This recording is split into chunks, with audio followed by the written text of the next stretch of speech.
my secretary rang and said, Mr. Lyon, there's a very beautiful young girl here to see you, but she doesn't have an appointment. I said, well, Mary, you don't have to have an appointment to see me. Send her in.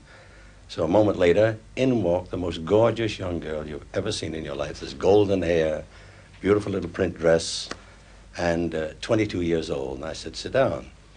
So she sat by the desk, and I began asking various questions, what she'd done.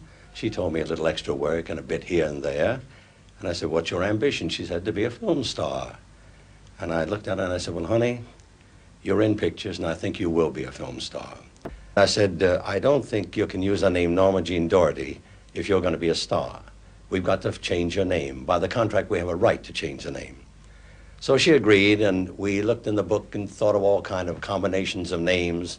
Nothing suited us. And finally, I remembered a girl I knew in New York, a stage star by the name of Marilyn Miller. And I said, to me, you're a Marilyn.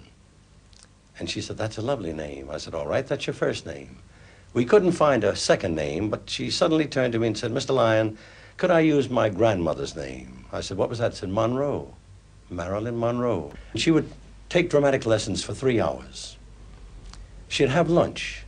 After lunch, she would take dancing lessons for an hour, singing lessons for an hour, fencing lessons for an hour, and then go on the back lot and ride horseback. And I said to her one day, Marilyn, why do you work so hard? The other kids that are under contract, I call sometimes at 11 o'clock, 12 o'clock, they're still sleeping from being out the night before. She said, well, Mr. Lyon, she said, I work hard because one day maybe opportunity will knock, and I want to be prepared.